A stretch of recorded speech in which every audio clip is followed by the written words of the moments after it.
Right now at 10, alert day conditions on Friday. We could be dealing with 2 rounds of storms. Some of them could be severe. A full breakdown in just a few minutes. And the war in Iran creating issues for the economy, how rising gas prices are impacting local businesses. And a group of students, schools suing over a lack of funding.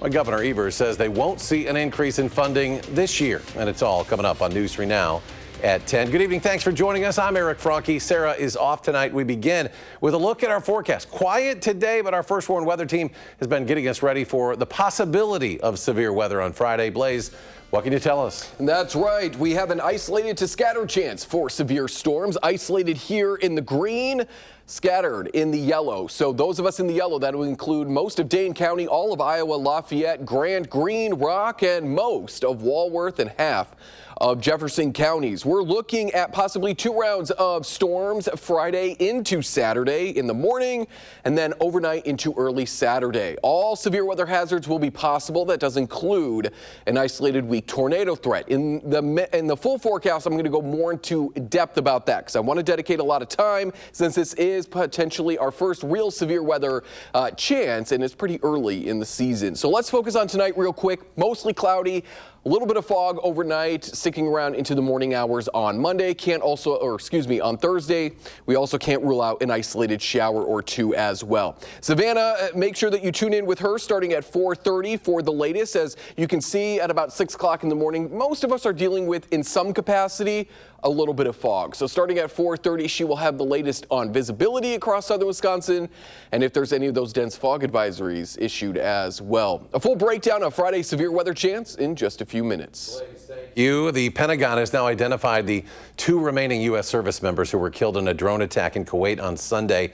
Major Jeffrey O'Brien of Indianola, Iowa, lost his life in the attack. The 45-year-old was assigned to an Army Reserve unit in Iowa. Also, 54-year-old Chief Warrant Officer Robert Marzan out of Sacramento, California, was also identified. Now, the recovery of the 2 likely took a bit longer because of the condition of the building that was hit. And the release of those names comes as the Senate fails to pass a war powers resolution that sought to block the president from using further military action against Iran. Aaron Navarro in Washington has the latest. On this, the yeas are 47, the nays are 53. The motion to discharge is not approved. The Senate failed to pass a war powers resolution on Wednesday. Backed by Senate Democrats, the act sought to block President Trump from using further military force against Iran, amidst ongoing questions about the justification for the attacks. This widening war, I fear, puts us on the precipice of American troops on the ground. American sons and daughters will be in harm's way. Republicans maintain the president was in the right in launching the attack. They've been at war with us. We're finally at war with them. It's an undeclared state of war. I'm glad we're finally taking this regime on. The debate in Congress comes as the U.S. continues to strike Iran. This Defense Department video shows the moment the Pentagon says a U.S. submarine sank an Iranian warship in the Indian Ocean. And we have only just begun to hunt, dismantle, demoralize, destroy, and defeat their capabilities. The Pentagon has released the names of the 6 service members who were killed in a drone strike on a U.S. military facility in Kuwait. The president has said more troops may die as a result of Operation Epic Fury. In Iowa, the Cody family is mourning the loss of 20-year-old Declan, among the U.S. soldiers killed in Kuwait on Sunday. I still don't fully think it's real. I didn't think it was real when they told us. Because I just remember all of our conversations about what he was going to do when he came back. Declan was posthumously promoted to sergeant and died just shy of his 21st birthday. Aaron Navarro, CBS News, Washington. And with the vote on the war powers resolution failing, U.S. Senator Tammy Baldwin calling on the war with Iran to come to an end. She says while there are legitimate concerns with Iran, the president does not have the authority to go to war. American people have been very clear. They do not want another open-ended war in the Middle East.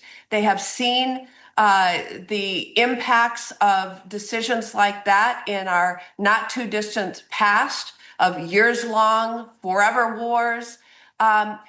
what the American people want is for President Trump to keep the promises that he made when he was running, to end foreign conflicts. Senator Baldwin also blames the current conflict in the Middle East on President Trump's decision to withdraw from the 2015 Iran nuclear deal. And the war between Iran and the U.S. affecting Wisconsin due to gas prices increasing this week. Gas is up 30 cents compared to a week ago. Union Cab, for example, says they've seen a 15% increase from the last time they purchased gas. Right now, it does not impact them, but if prices continue to climb, then customers could see a difference when ordering a taxi. When gas prices have gone way up, we haven't been allowed by the city to add a surcharge. We really want to avoid doing that if we can, but it is allowed, and if we have to put that into effect, we will. Union Cab says a lot of their customers are regulars and usually are okay with a temporary price hike. Well, these higher gas prices could cause inflation to rise once again. Business analysts say covering higher transportation costs, whether by air or truck, impacts companies' bottom lines. And with shipping vessels avoiding the Strait of Hormuz, costs will increase for carriers as they have to go all the way around the Horn of Africa. There is uncertainty about whether companies will increase the price of their goods and boost inflation, but it may encourage the Federal Reserve to keep interest rates steady. Former Middleton City Planner Mark Opitz says he and Mayor Emily Kuhn have come to a private agreement to resolve the allegations she made against him. In a petition for a temporary restraining order, Kuhn alleged that Opitz groped her at a public event in March of last year. After the city launched an investigation, Opitz resigned from his job with the city. A judge dismissed the restraining order late last month after both parties said they came to an agreement. Opitz also showed emails to News 3 Now from Sun Prairie Police saying their investigation into the incident is closed with no criminal referral. He is now running for Alder. A man is dead after a rollover crash that happened on South Park Street. That happened about 12:30 this morning near SSM Health St. Mary's Hospital in Madison. Police say city cameras caught video of the incident where they say the 36-year-old driver ran a red light, crossed over 3 lanes, and went up on a sidewalk before hitting a retaining wall. His vehicle then rolled multiple times. Officers are reminding drivers once again to slow down. We should not be prioritizing our destination or our attempts to get to a destination in a rapid fashion over the safety of others that are operating vehicles. I think that is an extremely important message to put out there. Again, only one car was involved in this crash. Madison police are also conducting traffic stops in that area to educate community members on what the speed limits are on Park Street, as well as nearby Fish Hatchery Road. Governor Tony Evers is speaking out after a coalition of schools and teachers launched a lawsuit against the state legislature. The suit argues that the state is failing to adequately fund public schools. It comes as Governor Evers and Republican lawmakers have been negotiating over what to do with the state's $2.5 billion budget surplus. The governor says schools shouldn't expect to see a funding increase before next year. I think it's important to get the money to schools, and schools, as a result of getting that money, will be able to, mitigate great increases in property taxes. They'll see that next year or so. Getting a check just before the next election seems kind of weird to me. I think it's kind of buying votes, and I'm not really crazy about that idea. The lawsuit is asking the court to adopt a new finance system that meets the needs of districts unless the legislature and governor enact one first in a timely fashion. There's currently no timeline for when the courts may rule on the case. The Public Service Commission is requiring Alliant Energy to be more transparent about its data center negotiations. It was back in November, Alliant Energy announced Meta, the parent company of Facebook, would be investing $1 billion into building a data center in Beaver Dam. This new requirement would give people more insight into who the negotiations are with, the amount of energy it would take to run the center, among other formerly redacted information. This is about a resource that we all share, and so we should have transparency. We should know exactly who's coming in and how much they're going to use. Alliant Energy says customers will not pay for new large energy user growth. This new requirement does not keep the project from moving forward. On Madison's east side, a local nonprofit is calling on the community to help families with young children. Babies and Beyond hosting its community baby shower to restock its shelves with essentials for babies and toddlers as demand continues to grow every day. The organization accepts gently used equipment and clothing along with new diapers, wipes, and hygiene products. I did some research on Babies and Beyond, and I found out what an amazing need is being fulfilled here. The demand is great, and it's growing. There are challenges for young families today that I didn't realize when I was having my family. News 3 Now is a proud sponsor. Donors can drop off items in person or shop from home using the group's Amazon wish list, with links available on the Babies and Beyond website and also channel3000.com. Also, a reminder, if you know a veteran going above and beyond in service to others, they could be the next Spirit of Service Award winner through March 22nd. News 3 Now and Vortex Optics will be accepting nominations for local veterans making a positive impact. And then from March 30th through April 12th, you'll be able to vote for a finalist, and we'll announce the winner live on News 3 Now this morning. That'll be on April 15th. Still to come at 10, 2 Wisconsin children are being hailed as heroes for saving their grandfather's life. And primary season is underway ahead of the 2026 midterm election, while all eyes are on Texas as the race heats up for a U.S. Senate seat. And after the break, we're going to take a look at that severe weather chance that we've been getting you warned for on Friday. That and more in just a few minutes. Warm up for the rest of the work week. That also could mean severe weather. Blaze joins us with the latest on our alert day conditions. That's right. We're looking at the 60s on Friday. Before then, a little bit of fog tonight. Again, tune in tomorrow morning starting at 4:30. Savannah will have you covered on the latest visibility and if there's any dense fog advisories out there. The rest of Thursday is going to be cloudy, but again, we are keeping focus on that chance for severe weather on Friday. This early in the season, 2 things need to happen for severe weather. Temperatures and dew points need to be in the 60s. We get there on Friday. You're noticing that 65 on Monday, but we're not expecting any severe weather. I'm just letting you know that there's a certain threshold or a certain criteria we have to get. And we're going to get there with temperatures and dew points on Friday, but we're kind of lacking in a few other things. We'll talk about it in just a moment. But first, another look at that isolated chance for severe weather in the green to that scattered chance for severe weather in the yellow. We've got a pretty hefty, hardy system moving through the plains as we go Friday into Saturday. The warm front is what we're going to watch for the morning activity. We're going to see how far north it can get. But cold waters off of Lake Michigan actually might help keep that a little bit to at least across eastern parts of Wisconsin to its south, or not allow it to climb as far north. Depending on how far north it gets, that cold front will move on through and bring us that second chance Friday night into Saturday. So let's assume the worst and hope for the best Friday night into Saturday. So let's first walk through Future Track into the morning hours. There's that morning activity as we're going into the late morning, early afternoon. Not ideal, especially for that chance for severe weather beginning later Friday evening into Friday night. We'd want all this cloud cover out of here so that the atmosphere can once again become unstable. It's kind of like eating food. These showers and thunderstorms in the morning eat all the food off the plate, but we got to refill that plate in time for those evening storms. And if we can do it quick enough, despite the cloud cover, that might allow us to get a few severe thunderstorms as we go overnight Friday into early Saturday once that cold front moves on through. But again, these storms really, this point in the year, really rely on sunshine. So even once that sun goes down with that atmospheric energy in the atmosphere, it is going to be hard for these storms to get going. There will also be a little bit of rotation in the atmosphere. Again, looking at our key here, our legend, whites and grays on the lower end. If these were in certainly the oranges to the reds, I would be much more concerned. A weak tornado can't be ruled out, but I think we're going to see more straight line winds or strong wind gusts and hail. We have the atmospheric energy, we have those dew points in the 60s, and we have those temperatures in the 60s as well. But what is working against the storms, and I think this continues to be the biggest factor, the early morning timing of this. Spring and summer months, even early morning severe weather is hard to come by. It's not unheard of, it's just hard to come by. You partner that with the fact that it's still early March, you've got 2 things working against that chance for severe weather. And cloudy all day, not ideal.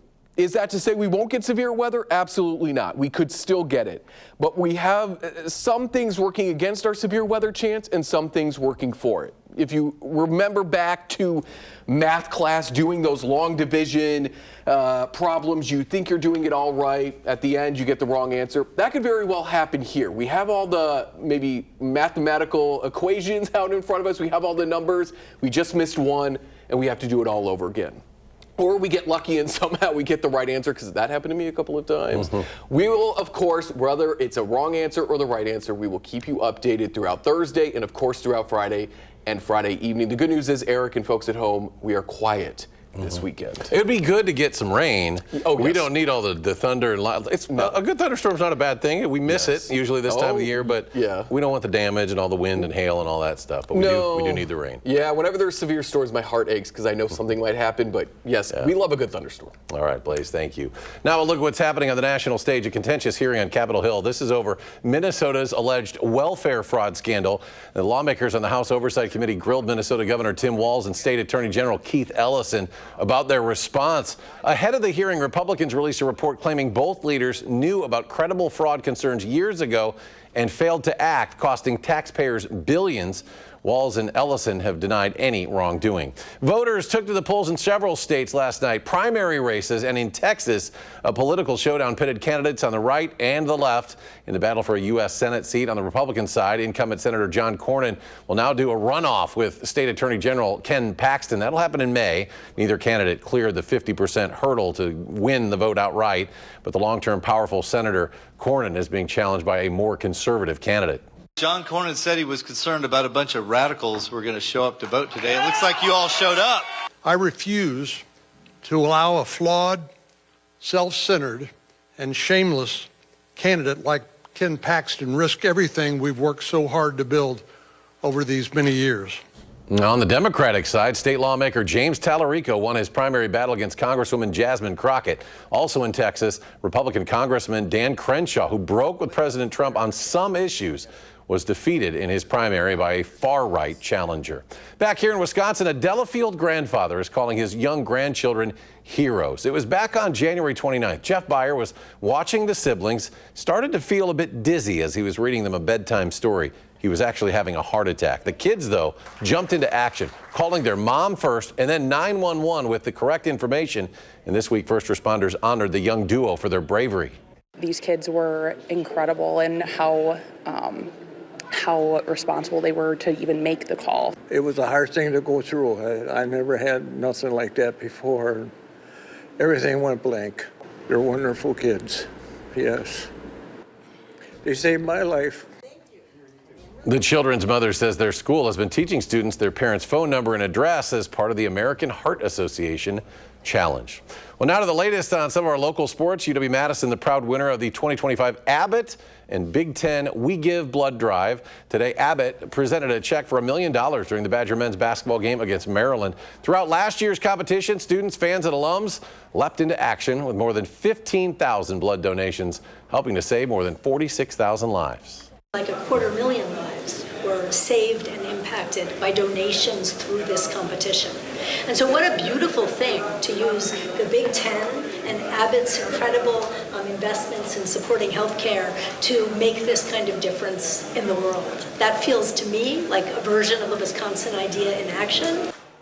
UW-Madison says the award will be invested in several key areas to strengthen the health and well-being of students and the broader community. And speaking of that game tonight, senior night, always emotional for the seniors in their last time on the Kohl Center floor. Certainly emotional, but for them, they're also looking for a big win. No win too easy for Wisconsin, and they would celebrate those seniors against Maryland. The highlights next on News 3 Now.